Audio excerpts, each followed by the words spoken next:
Hello.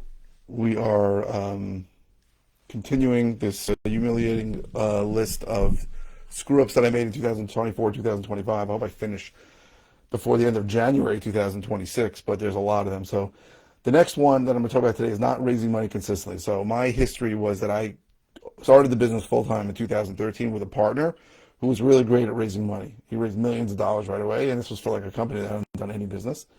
Um, and then at some point, we didn't really need money. We were good with money. And then we broke up before COVID in 2020, maybe then 2019.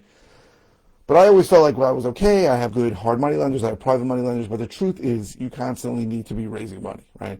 A lot of people feel like in this business, as an owner, you should be constantly finding sellers for deals, buyers for those deals, and private lenders.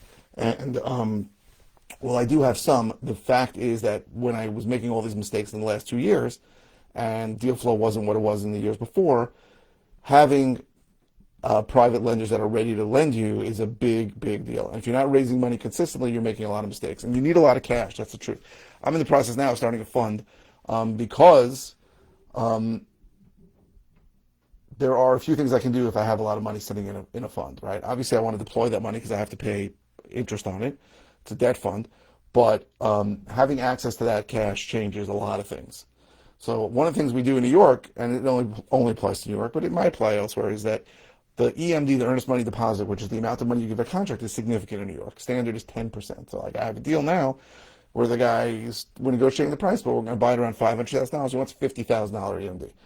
Now, you could say, well, who cares? It's only there for a short time. But in New York, it's not a short time because that money sits in a seller attorney escrow account. And having large sums for EMD, for earnest money deposit, can actually be a tool that you use to get a deal away from another competitor. So this is a big problem, right? Because if you have 10 properties you're flipping and you've sunk $30,000, $40,000 in each deal, it could be $500,000 just sitting. And a lot of times that's sitting, waiting for the seller to leave, waiting for, in this case, they're trying to set up a trust.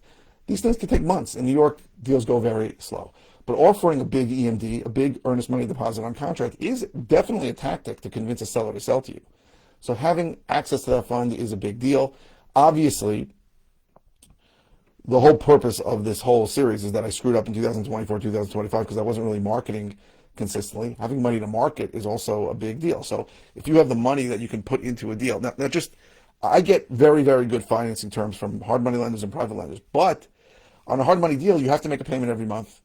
So like I have a deal in Florida that's went into litigation. I'm probably going to be $100,000 into that deal before I own the property, before I even get access to it, before I can get it vacant, because the guy who lives there is suing me. So you need cash, and if you're not raising money consistently, you're making a big mistake. It's something that I didn't do for a while, and that I'm starting to do now. So one of the big ways that I think I'm going to do that is by starting getting this fund together, which is going to offer great returns. If anybody's interested, you can let me know. But if you like this whole series of how I messed up so badly for 2 years, please like, comment, subscribe. I really appreciate you watching, and if you have any questions, put them in the comments.